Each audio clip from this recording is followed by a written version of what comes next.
नमस्ते यहाँहरु सबैजनालाई स्वागत छ नेपाल अनलाइन स्कुलको युट्युब च्यानलमा र नेपाल अष्टबिङ सहायक द्वितीयको रिटन एक्जाम जुन सेकेन्ड पेपर अन्तर्गत पढ्ने गर्छ इकोनोमिक्स टपिक र इकोनोमिक्स टपिक अन्तर्गतको विभिन्न च्याप्टरहरुमा चाहिँ हामी अध्ययन गर्ने क्रममा छौं। यसै क्रममा आज चाहिँ हामी यो भिडियोमा च्याप्टर नम्बर 4 को मोनेटरी एन्ड फिस्कल पोलिसी सँग रिलेटेड विषयवस्तुलाई पढ्ने छौं।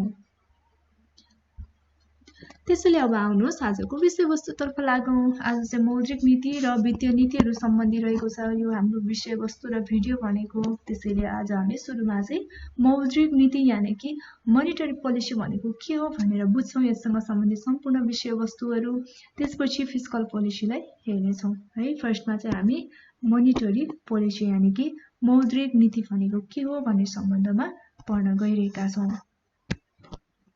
अब सुरुमा हामीले चाहिँ मौद्रिक नीति भनेको चाहिँ के हो भनेर बुझ्न जरुरी हुन्छ है। अब मौद्रिक नीतिले चाहिँ अब विभिन्न मौद्रिक उपकरणहरुको प्रयोगको माध्यमद्वारा चाहिँ मौद्रिक अधिकारीहरुद्वारा निर्दिष्ट गरिएका विविध लक्ष्यहरु प्राप्त गर्ने कोसिस गर्ने गर्दछ। त्यसकारणले अब साधारण भाषामा चाहिँ हामीले कसरी बुझ्न सक्छौं त मौद्रिक नीतिलाई भन्दा मौद्रिक अधिकारीले आफूद्वारा है निर्धारण गरेका निश्चित उद्देश्यहरु प्राप्त गर्नका लागि विभिन्न मौद्रिक उपकरणहरुको प्रयोगको माध्यमबाट मुद्राको परिमाण, उपलब्धता र लागतको व्यवस्थापन वा नियन्त्रण गर्नका लागि लिइने नीतिहरु नै के हो त मौद्रिक नीति हो अथवा लिइने नीतिहरुलाई नै मौद्रिक नीति भनिन्छ, मोनेटरी पोलिसी भनिन्छ है। यो त भयो सामान्य अर्थमा। अब बृहत अर्थमा चाहिँ हामीले कसरी बुझ्नु पर्छ भन्दाखेरि कुनै पनि मुलुकको जुन मौद्रिक अधिकारी भनेको चाहिँ केन्द्रीय बैंक सेन्ट्रल बैंकले है ले चाहिँ अब गर्दै आएका जुन सम्पूर्ण कार्यहरुलाई नै हामी मौद्रिक नीति भनेर बुझ्ने गर्छौं अथवा केन्द्रीय बैंकले गर्ने सम्पूर्ण कार्यहरु नै के हो त भन्दाखेरि मोनेटरी पोलिसी हो। अब त्यसैगरी मौद्रिक नीतिको सम्बन्धमा यहाँ अर्को पोइन्टमा पनि रहेको छ। हेरौं यसलाई पनि। आर्थिक उद्देश्यहरु पूरा गर्नको लागि है त्यही कुरालाई यहाँ मैले लेखेकी छु। आर्थिक उद्देश्यहरु पूरा गर्नको लागि मौद्रिक अधिकारी भनेको चाहिँ हामीले भनिसकेका छौं केन्द्रीय बैंक है। यो केन्द्रीय बैंकद्वारा चाहिँ साख नियन्त्रण, त्यसपछि ब्याज दरमा नियन्त्रण र सार्वजनिक ऋणमा चाहिँ नियन्त्रण गर्ने केमा भन्दाखेरि एउटा साख नियन्त्रण भयो, अर्को भनेको ब्याज दरमा नियन्त्रण र सार्वजनिक ऋणमा चाहिँ नियन्त्रण गरी समग्र मुद्राको चाहिँ पूर्तिमाथि है नियन्त्रण राख्न अवलम्बन गरिने नीतिलाई नै के भनिन्छ मौद्रिक नीति भनिन्छ। यो पनि भयो मौद्रिक नीतिको सम्बन्धमा। हामीले यहाँ दुईवटा पोइन्टहरु हेरिसक्यौं र सामान्यतः मौद्रिक नीति भनेको के हो भन्ने सम्बन्धमा पनि बुझिसकेका छौं। अब यसरी मौद्रिक नीतिलाई बुझिसकेपछि रोजगारीको जुन अवसरमा वृद्धि गर्नु, मूल्य स्थिरतामा चाहिँ कायम गर्नु है अनि भुक्तान सन्तुलनहरु कायम गर्नु अनि उच्च आर्थिक वृद्धि दर सुनिश्चित गर्नु चाहिँ मौद्रिक नीतिको सर्वमान्य उद्देश्यहरु रहेको छ है। अब हामी मौद्रिक नीतिको उद्देश्यलाई हेर्ने छौं अबको क्रममा। यहाँ हामी 6 वटा उद्देश्यलाई चाहिँ हेर्ने छौं मौद्रिक नीतिको विशेष गरी। फर्स्टमा चाहिँ रहेको छ मूल्य तथा स्थिरता कायम गर्नु। अब यस अन्तर्गत चाहिँ जुन अर्थतन्त्रमा मूल्य स्थिरताहरु कायम हुन नसक्दा आर्थिक वृद्धि, उत्पादन है अनि उपभोग, ब्याज दर आदिमा चाहिँ नकारात्मक असरहरु पर्न गई समग्र अर्थतन्त्रमा मुद्रास्फीति भनेको इन्फ्लेसन, त्यसपछि मुद्रा संकुचन जस्ता चाहिँ अवस्थाहरु उत्पन्न हुन सक्छन्। त्यसकारणले गर्दा मौद्रिक नीतिको पहिलो उद्देश्य भनेको नै के हो भन्दाखेरि मूल्य अथवा स्थिरताहरु चाहिँ कायम गर्नु रहेको छ। त्यसैगरी नम्बर 2 मा रहेको छ उच्च रोजगारी हाई इम्प्लोइमेन्ट। अब यसमा चाहिँ वर्तमान विश्वमा जुन पूर्ण सृजना गर्न सम्भव नभएकोले रोजगारीहरु है विकसित देशहरुले चाहिँ उच्च दरमा चाहिँ रोजगारी सृजना गर्ने पनि लक्ष्य राखेर चाहिँ मौद्रिक नीतिहरुको पनि तर्जुमा चाहिँ गर्ने गर्छन्। अब यसको लागि चाहिँ मौद्रिक नीति लगानीलाई चाहिँ प्रोत्साहित गर्ने खालको हुनुपर्छ है र मुद्राको अब पूर्तिमा भएको वृद्धिले गर्दा जुन ब्याज दरमा पनि कमी आउँछ र पुँजीको सीमान्त उत्पादकताको दाँजोमा अब ब्याज दरमा चाहिँ कम हुँदाखेरि जुन लगानीकर्ताहरुलाई चाहिँ नि प्रोत्साहन मिल्छ। फलस्वरूप चाहिँ लगानी बढ्छ र देशमा चाहिँ उत्पादन, रोजगारी र आम्दानीहरु पनि बढ्न जान्छ। त्यसैले गर्दा यो उच्च रोजगारी पनि मौद्रिक नीतिको उद्देश्य रहेको छ। अर्को भनेको दिगो आर्थिक विकास रहेको छ। अब देशको दिगो आर्थिक विकासका लागि चाहिँ आर्थिक वृद्धिहरू अनिवार्य रूपमा हुन जरुरी हुन्छ है। र अर्थव्यवस्थामा चाहिँ मौद्रिक नीतिहरू मार्फत अब आर्थिक स्थिरताहरू कायम गर्न सकिएमा चाहिँ स्वदेशी अथवा विदेशी बचत अनि लगानीहरू चाहिँ प्रोत्साहित हुन्छन्।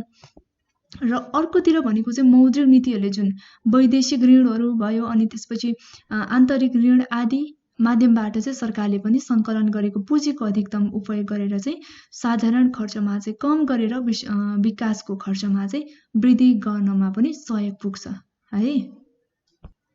अनि यसका साथसाथै जुन केन्द्रीय बैंकले बैंक तथा वित्तीय संस्थाहरूको चाहिँ संस्थापना अथवा शाखा विस्तारमा पनि जोड दिएर चाहिँ छरिएर रहेको जुन पुँजीहरू चाहिँ सङ्कलन गरेर त्यसलाई प्राथमिकता प्राप्त क्षेत्रमा चाहिँ निर्धारण गरेर लगानीका लागि चाहिँ प्रोत्साहनहरू गर्नुपर्ने हुन्छ।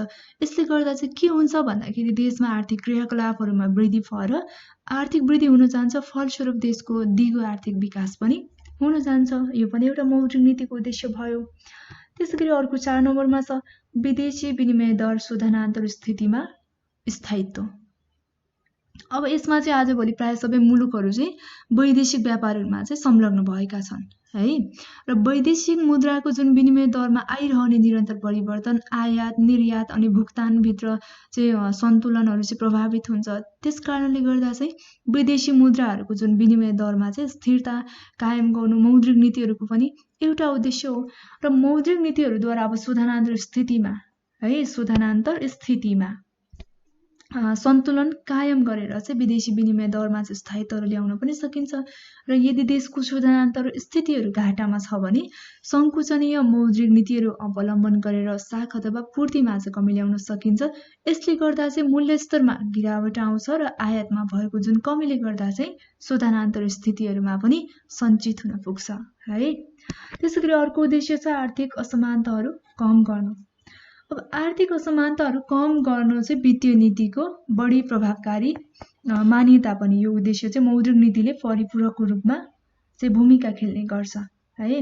र मौद्रिक नीति अन्तर्गत चाहिँ जुन देशको केन्द्रीय बैंकले कृषि घरेलु अथवा साना उद्योगहरूको लागि चाहिँ विकासमा चाहिँ विशेष व्यवस्थाहरू स्वरूपहरू जस्तो सस्तो ब्याज दरमा चाहिँ ऋणहरू प्रवाह गर्ने भयो। अनि बैंक अथवा वित्तीय संस्थाहरूलाई चाहिँ अब निर्देशन दिन सक्छ। अनि फलस्वरूप देशमा न्यून आय भएका जुन निम्न वर्गको आम्दानीहरू पनि वृद्धि हुन गई देशमा चाहिँ व्याप्त गरिबी अथवा असमानताहरू पनि कम गर्नमा चाहिँ सहयोग गर्ने गर्छ यो मौद्रिक नीतिले है। त्यसपछि अर्को छ ब्याज दर स्थायित्व। अब ब्याज दर स्थायित्वमा चाहिँ के हुन्छ भने ब्याज दर अस्थिर भएमा चाहिँ जुन लगानी सम्बन्धी जोखिमहरू उत्पन्न हुने भएकोले गर्दा उत्पादनशील क्षेत्रमा चाहिँ लगानीहरू प्रवर्धन हुन सक्दैन है।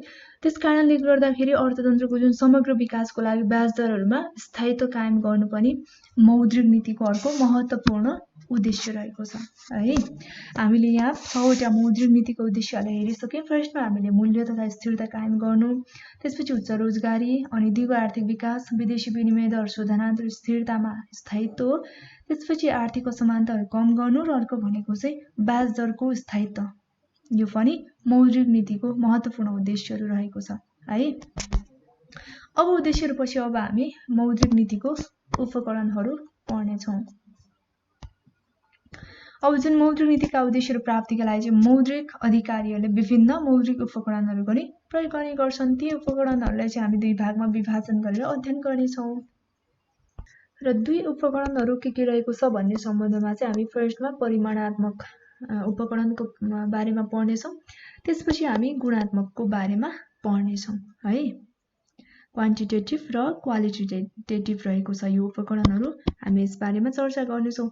अब सुरुमा चाहिँ यो परिमाणात्मक भनेको चाहिँ कस्तो खालको हो भन्ने सम्बन्धमा बुझौँ। त्यसपछि यसभित्रका अन्य उपकरणहरूलाई हामी क्रमैसँग हेर्नेछौँ है। अब मौद्रिक नीतिका जुन परिमाणात्मक उपकरणहरू चाहिँ अप्रत्यक्ष उपकरणहरू हुन्। यो परिमाणात्मक चाहिँ के हो त इन्डाइरेक्ट उपकरणहरू हुन्, अप्रत्यक्ष है। त्यसले गर्दा यी उपकरणहरूले चाहिँ जुन वाणिज्य बैंकहरूको साख सृजना गर्ने सक्रियमाथि चाहिँ अप्रत्यक्ष रूपमा प्रभाव पार्ने गर्छन् भने अब यो गुणात्मकले चाहिँ के गर्ने गर्छ भन्दाखेरि प्रत्यक्ष उपकरण भएकोले गर्दा यी उपकरणहरूले चाहिँ प्रत्यक्ष रूपमा साखहरूको नियन्त्रण गर्नमा मद्दत पुर्याउने गर्छ। र अब परिमाणात्मक जुन उपकरणहरू अन्तर्गत पनि विभिन्न कुराहरू चाहिँ हामी यहाँ पढ्नुपर्ने हुन्छ। यसलाई हेरौँ, यहाँ यसको उपकरणहरू रहेको छ। यस अन्तर्गत के पर्दछ भन्ने सम्बन्धमा फर्स्टमा चाहिँ हामी न्यूनतम अनिवार्य मौजदात यसको बारेमा पढ्नेछौँ है। अब यो मिनिमम रिजर्भ रिक्वायरमेन्ट रेसियो भनेको चाहिँ के हो भन्ने सम्बन्धमा अलिकति बुझौँ। अब जुन वाणिज्य बैंकहरूले आफूले सङ्कलन गरेको निक्षेपको केही निश्चित प्रतिशत बराबरको रकम अथवा अन्य तरल सम्पत्ति अनिवार्य रूपमा चाहिँ केन्द्रीय बैंकमा राख्नुपर्ने हुन्छ, जसलाई चाहिँ जगेडा अनुपात अथवा रिजर्भ रेसियो भनेर भनिन्छ है। र वाणिज्य बैंकहरूले जुन अधिक शाखहरू सृजना गरेको अवस्थामा केन्द्रीय बैंकहरूले चाहिँ जगेडा अनुपातहरू वृद्धि गर्ने गर्छ, जसको फलस्वरूप के हुन्छ भन्दा वाणिज्य बैंकहरूले केन्द्रीय बैंकहरूमा चाहिँ धेरै रकम जगेडाको रूपमा चाहिँ राख्नुपर्ने र शाख सृजनामा चाहिँ कमी आउँछ, जसले गर्दा चाहिँ धेरै मात्रामा जगेडा रकमहरू राख्नुपर्ने हुन्छ, त्यसले गर्दा चाहिँ शाख सृजनामा चाहिँ कमी आउने गर्छ भने अर्कोतिर चाहिँ यदि बजारहरूमा जुन तरलताको अभावमा बैंकहरूले चाहिँ शाखहरू सृजना गर्नु परेको खण्डमा चाहिँ के हुन्छ, शाख सृजनामा कठिनाइ पनि भोग्नु परेमा चाहिँ यस्तो अनुपातहरू चाहिँ घटाइन्छ। फलस्वरूप वाणिज्य बैंकहरूले पनि जुन केन्द्रीय बैंकहरूमा चाहिँ जगेडाको रूपमा राख्नुपर्ने रकमहरू कम भएर चाहिँ वाणिज्य बैंकहरूले धेरै मात्रामा चाहिँ शाख सृजना गर्न सक्छ है। यो चाहिँ न्यूनतम अनिवार्य मौजदात भयो। अब यसपछि अर्को रहेको छ बट्टा कट्टा दर भनेको चाहिँ डिस्काउन्टिङ रेट। अब यसमा चाहिँ के हुन्छ भने केन्द्रीय बैंकहरूले जुन अन्य बैंक अथवा वित्तीय संस्थाहरूलाई ऋणहरू प्रदान गर्दा लिने ब्याज दरलाई चाहिँ बैंक रेट भनिन्छ है। यसलाई चाहिँ बैंक रेट अथवा बट्टा कट्टा दर पनि भनिन्छ है। र केन्द्रीय बैंकले अब अन्य बैंक अथवा वित्तीय संस्थाहरूलाई जुन आवश्यकता परेको समयमा चाहिँ उनीहरूसँग मौजदात रहेको सरकारी प्रतिभूति एवं जुन प्रथम श्रेणीका व्यापारिक बिलहरूको चाहिँ धितोमा त्यस्ता सेयर अथवा बिल्सहरूलाई चाहिँ पुनः बट्टा कट्टा भनेको चाहिँ रिडिस्काउन्ट गरेर ऋणहरू चाहिँ प्रदान गर्ने गर्छ है। र यसरी चाहिँ अब पुनः बट्टा कट्टा गर्दा लिइने दर नै के हो त भन्दाखेरि बैंक रेट अथवा बट्टा कट्टा दर हो। र बैंक दरलाई चाहिँ अब मौद्रिक नीतिको जुन अडानको सङ्केतको रूपमा अथवा मौद्रिक नीतिको कार्यदिशाको सङ्केतको रूपमा चाहिँ हेरिन्छ। यो भयो बट्टा कट्टा दर। अब यसपछि खुल्ला बजार कारोबार छ है। यो चाहिँ हामी पहिलो परिमाणात्मक उपकरणहरूको सम्बन्धमा हेरिरहेका छौँ। अब खुल्ला बजार कारोबार भनेको चाहिँ के हो भन्ने सम्बन्धमा सुरुमा हेरौँ। केन्द्रीय बैंकहरूले वित्तीय भनेको चाहिँ अब ट्रेजरी बिल भयो, त्यसपछि ट्रेजरी नोटहरूको चाहिँ खरिद बिक्रीमा संलग्न हुनुलाई चाहिँ के हो त भन्दाखेरि खुल्ला बजार कारोबार भनेको चाहिँ ओपन मार्केट अपरेसन भनिन्छ यसलाई चाहिँ है। यसमा चाहिँ के हुन्छ भने वित्तीय एजेन्टहरूको रूपमा चाहिँ जुन केन्द्रीय बैंकले सरकारहरूद्वारा निष्कासन गरिएका जुन ऋण पत्रहरूको चाहिँ खुल्ला बजारमा खरिद बिक्रीको व्यवस्था चाहिँ मिलाउँछ। र यसरी सरकारद्वारा निष्कासित गरिएका जुन ऋण पत्रहरूको केन्द्रीय बैंकले खुल्ला बजारमा कारोबारले चाहिँ वाणिज्य बैंकहरूको चाहिँ नगद कोष भनेको चाहिँ क्यास रिजर्भहरूमा चाहिँ सिधा असर पर्ने गर्छ। त्यसकारणले गर्दा मूल्य वृद्धिको समयमा है केन्द्रीय बैंकले खुल्ला बजारमा चाहिँ अब सरकारी ऋण पत्रहरूको बिक्री गर्छ भने तरलता अभाव एवं जुन मन्दीको समयमा बजारबाट त्यस्ता ऋण पत्रहरूको चाहिँ खरिद गर्ने गर्छ है। र अब नेपाल राष्ट्र बैंकले चाहिँ खुल्ला बजार जुन कारोबारलाई चाहिँ मौद्रिक नीतिको प्रमुख उपकरणको रूपमा लिएको छ। यो चाहिँ खुल्ला बजार कारोबार भयो। र अब यसपछि हामी नम्बर 2 मा चाहिँ गुणात्मक उपकरणहरू हेर्नेछौँ। के रहेको छ यसभित्र पनि अन्य उपकरणहरू रहेको छ। अब गुणात्मक उपकरणमा चाहिँ के हुन्छ भन्दाखेरि अब कुनै बैंक क्षेत्र अथवा उद्देश्य विशेषका लागि चाहिँ जुन शाखहरूको नियन्त्रण गर्नका लागि चाहिँ अब यसरी विभिन्न उपकरणहरूको चाहिँ प्रयोग गर्ने गरिन्छ। त्यसमा चाहिँ पहिलो नम्बरमा शाखको रासनिङ भनेको चाहिँ क्रेडिट रासनिङ रहेको छ। अब यो भनेको चाहिँ के हो त शाखको रासनिङ भनेको चाहिँ सुरुमा बुझौँ है। यसमा चाहिँ वाणिज्य बैंकहरूले जुन शाखहरू चाहिँ सृजना गर्ने त्यसपछि सीमा निर्धारण गर्ने केन्द्रीय बैंकको नीति नै के हो त क्रेडिट रासनिङ हो। यसलाई चाहिँ क्रेडिट रासनिङ भनिन्छ। यसमा चाहिँ अब केन्द्रीय बैंकले कुन कुन क्षेत्रमा चाहिँ कति शाखको प्रवाह गर्ने है, अनि कुन वाणिज्य बैंकहरूलाई कति परिमाणमा चाहिँ जुन शाखको सृजना गर्न दिने र कुन बैंकहरूलाई चाहिँ कुन क्षेत्रमा कति शाखहरू चाहिँ उपलब्ध गर्न लगाउने भन्ने कुरा चाहिँ तोकिएको हुन्छ यो शाखको रासनिङमा। त्यसपछि अर्को उपकरण रहेको छ नम्बर 2 मा आवश्यक सीमा निर्धारण। अब यसमा चाहिँ के हुन्छ भन्दाखेरि कुनै एक बैंक अथवा वित्तीय संस्थाले आफ्ना ग्राहकहरूलाई चाहिँ ऋणहरू प्रवाह गर्दा जुन राखिएको धितोको 100% मूल्य बराबरको चाहिँ कर्जा प्रवाह गर्दैनन् है। र उनीहरूले चाहिँ अब यसरी राखेको जुन धितोको वास्तविक मूल्यमा केही निश्चित प्रतिशत मार्जिन कटाएर चाहिँ बाँकी भएको रकम बराबरको मात्रै ऋणहरू चाहिँ उपलब्ध गराउने गर्छ। र यस्तो मार्जिनको निर्धारण चाहिँ जुन केन्द्रीय बैंकले गर्ने गर्छ। र अब यसरी कटाइएको जुन मार्जिनलाई नै आवश्यक सीमा निर्धारण भनिन्छ है। यो चाहिँ आवश्यक सीमा निर्धारण भयो। अब अर्को हेरौँ उपभोक्ता साखको नियमन छ। अब उपभोक्ता साखको नियमन अन्तर्गत चाहिँ जुन केन्द्रीय बैंकले आर्थिक स्थायित्वका लागि विशेष गरी चाहिँ टिकाउ र मूल्यवान उपभोगहरू जुन वस्तुहरूको चाहिँ मागमा नियन्त्रण गर्नका लागि हायर पर्चेस अथवा जुन इन्स्टलमेन्ट पर्चेसमा चाहिँ नियन्त्रण गर्ने गर्छ है। र उपभोक्ताहरूले चाहिँ अब वाणिज्य बैंकहरूले गाडी, त्यसपछि घर जग्गा, टिभी, रेफ्रिजरेटर जस्ता जुन टिकाउका वस्तुहरूको चाहिँ खरिदका लागि चाहिँ ऋणहरू उपलब्ध गराउने गर्छ। र उपभोक्ताहरूले पनि अब यस्ता वस्तुहरू उपभोग गर्दाखेरि चाहिँ त्यस्ता वस्तुहरूको जुन मूल्यको केही अंश चाहिँ तत्काल तिर्नुपर्ने हुन्छ र बाँकी अंशहरू जुन किस्ताबन्दीमा चाहिँ बिस्तारै तिर्दै जान्छन् है। र अब केन्द्रीय बैंकले तत्काल भुक्तानका लागि चाहिँ न्यूनतम रकम भनेको मिनिमम जुन डाउन पेमेन्ट अथवा किस्ता भुक्तानीको अवधि भनेको चाहिँ अब म्याचुरिटी पिरियडमा चाहिँ वृद्धि गरेर यस्तो किसिमको उपभोगमा चाहिँ नियन्त्रण गर्ने गर्छ। यो भयो उपभोक्ता साखको नियमन। अब अर्को रहेको छ नैतिक दबाव।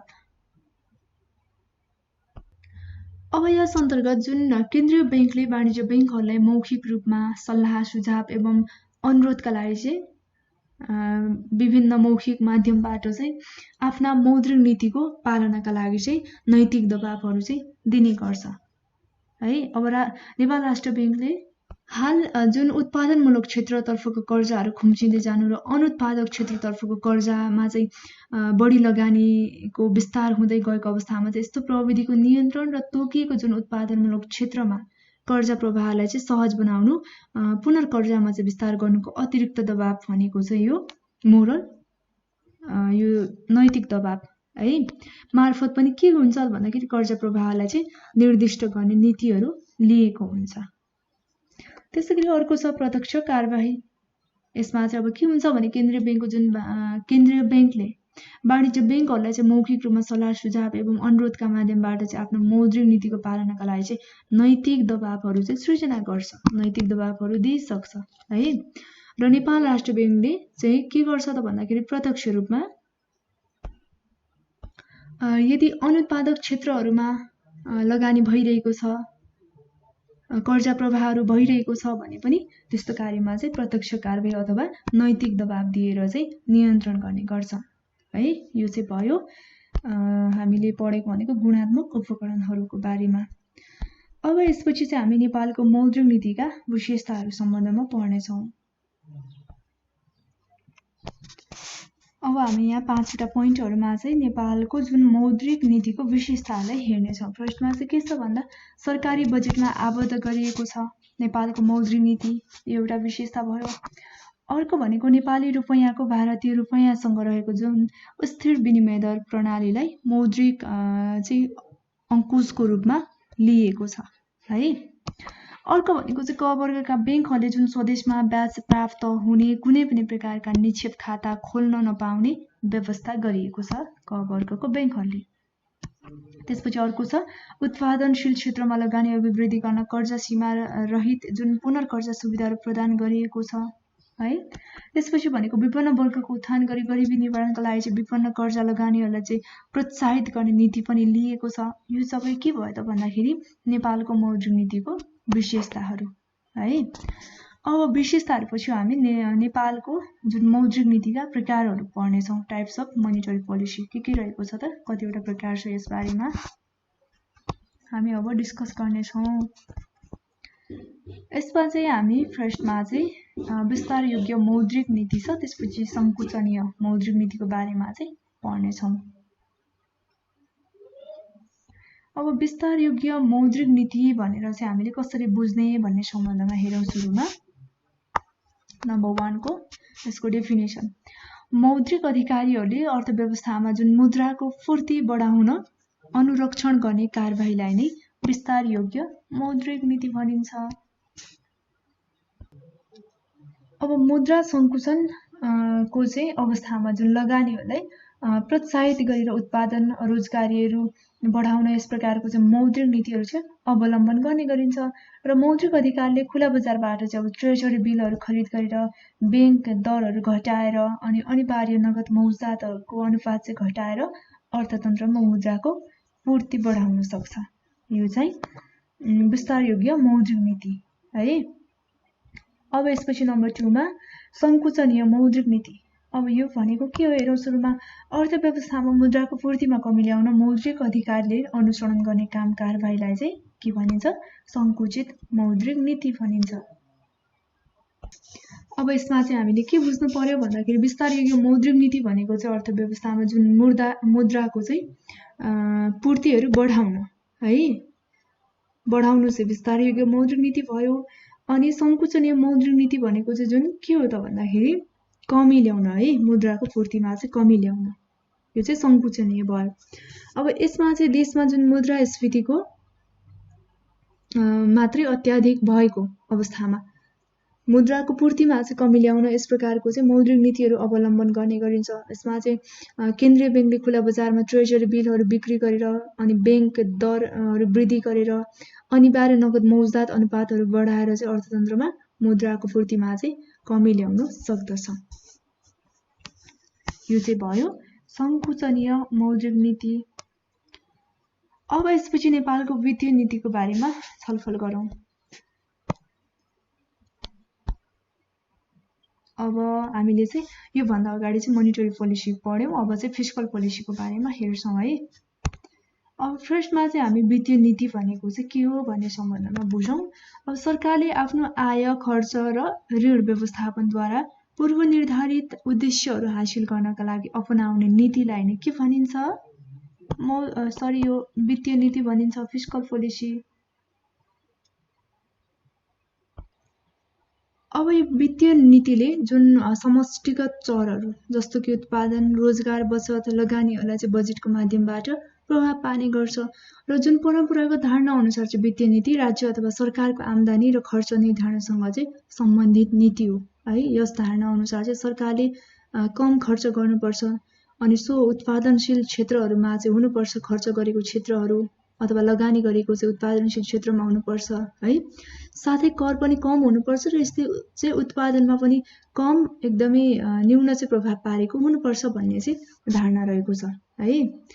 र अब आधुनिक अवधारणा अनुसार चाहिँ के हुन्छ भन्दाखेरि वित्तीय नीतिहरूलाई अर्थतन्त्रमा चाहिँ देखा पर्ने जुन अनपेक्षित प्रभावहरू हटाउनुपर्छ र अनपेक्षित जुन अपेक्षित उपलब्धिहरू हासिल गर्नका लागि चाहिँ एउटा महत्त्वपूर्ण अस्त्रको रूपमा चाहिँ प्रयोग गर्नुपर्छ भनेर यो आधुनिक अवधारणा अनुसार चाहिँ यस रूपमा लिएको छ वित्तीय नीतिलाई है। र अब सरकारले चाहिँ सार्वजनिक आय खर्च ऋणहरू आवश्यकता अनुसार चाहिँ परिवर्तन गरेर अर्थतन्त्रमा चाहिँ अपेक्षित जुन प्रभाव पर्ने र अनपेक्षित प्रभावहरूलाई चाहिँ हटाउने नीतिलाई चाहिँ वास्तवमा के भनिन्छ भन्दाखेरि वित्तीय नीति भनिन्छ। अर्थात् हामीले चाहिँ निर्दिष्ट आर्थिक उद्देश्यहरू पूरा गर्नको लागि जुन सार्वजनिक अधिकारी भनेको चाहिँ राज्य अथवा सरकारले चाहिँ सार्वजनिक खर्च, कर, ऋण जस्ता जुन उपकरणहरूको प्रयोग गर्ने नीति नै के हो त? वित्तीय नीति हो। यो वित्तीय नीतिको सम्बन्धमा हामीले बुझिसकेका छौँ। अब यसपछि चाहिँ वित्तीय नीतिका उद्देश्यहरू के रहेको छ यस सम्बन्धमा पनि चर्चा गरौँ।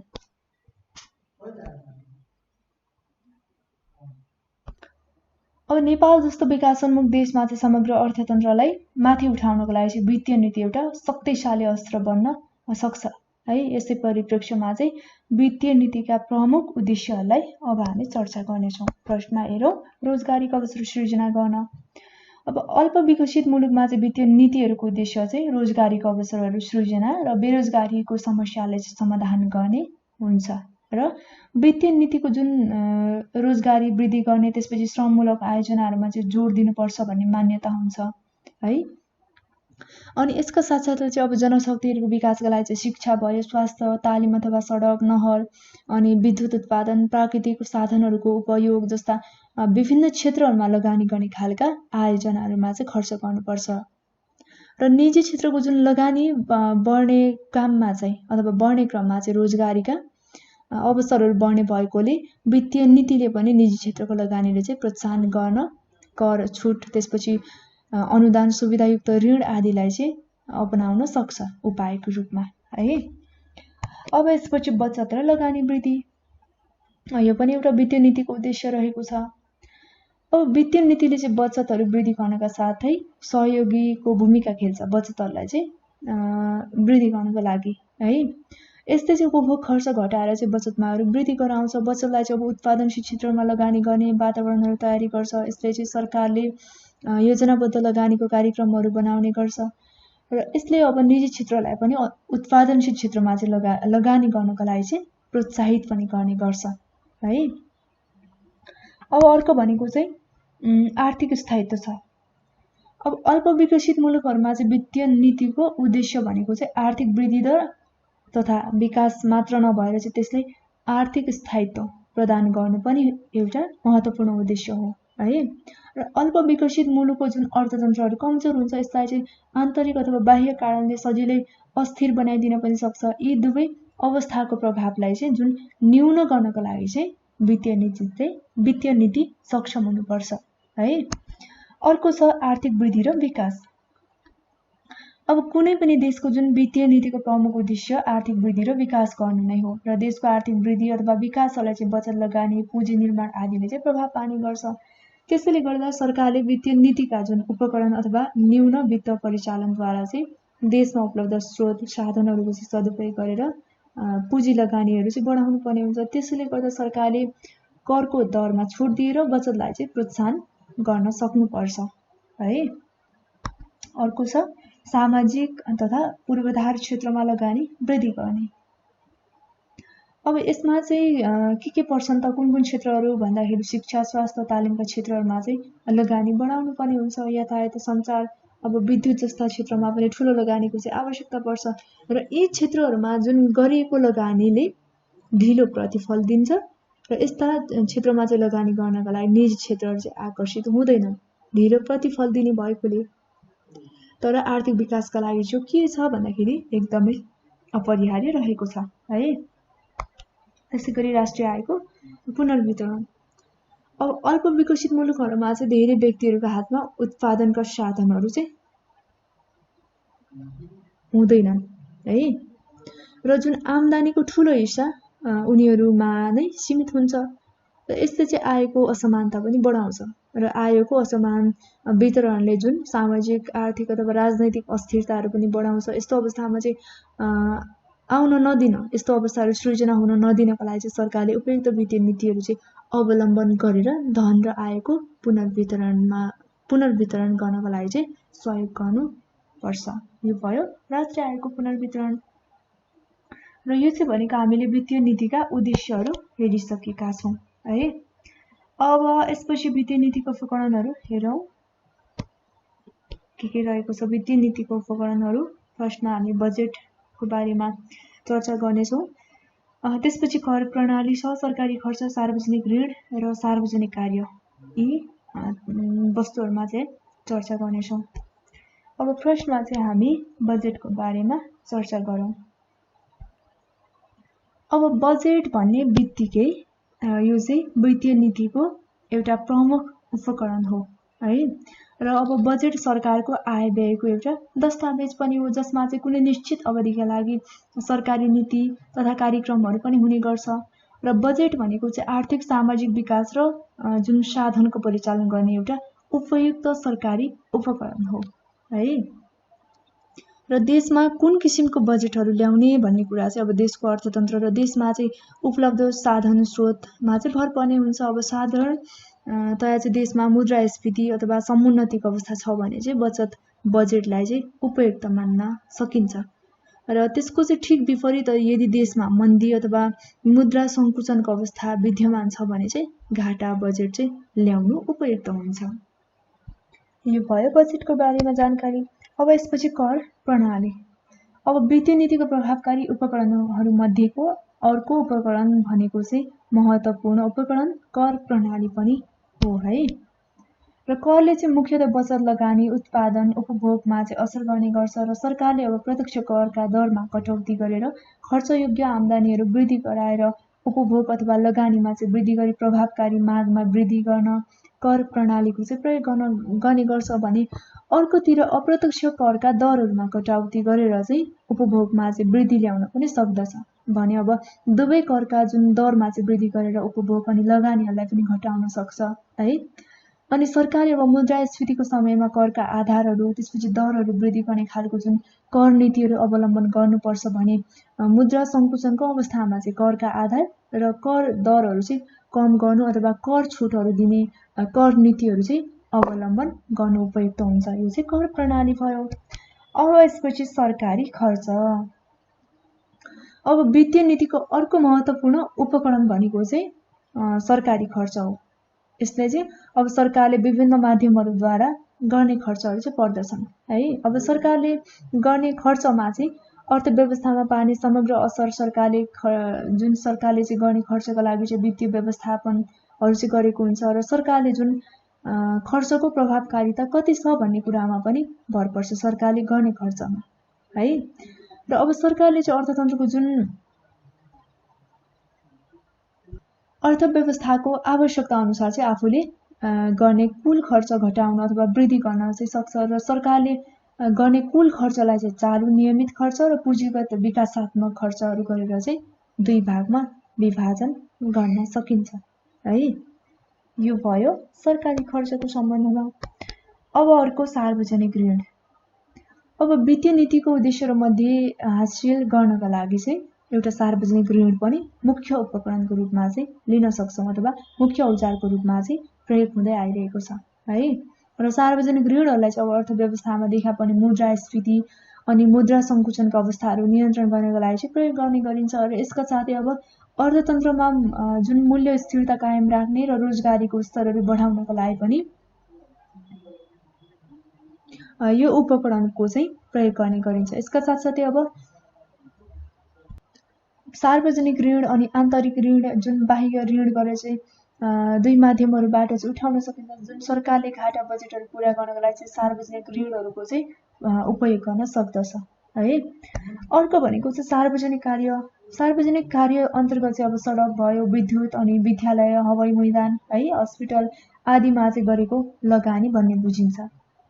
अब यस्ता कार्यहरूबाट जुन सरकारसँग रहेको मुद्रा सर्वसाधारण जनताको हातसम्म हस्तान्तरित हुन जान्छ र फलस्वरूप चाहिँ जुन जनताको आम्दानी वृद्धि हुन्छ, वस्तु अथवा सेवाहरूको उपभोगको मागहरू बढ्न जान्छ र यो उपकरण पनि आर्थिक मन्दीको समयमा चाहिँ प्रयोग गर्ने गरिन्छ है। र यो भयो वित्तीय नीतिका उपकरणहरू। र यो सँगसँगै च्याप्टर नम्बर 4 को जुन मोनिटरी एन्ड फिस्कल पोलिसी टाइटलबाट चाहिँ हामीले छलफल गरिसकेका छौँ र आजको भिडियो यति नै। अर्को भिडियोमा अर्को टपिकको साथमा उपस्थित हुनेछु। तपाईँ सम्पूर्णलाई धेरै धेरै धन्यवाद। हवस् त, नमस्ते।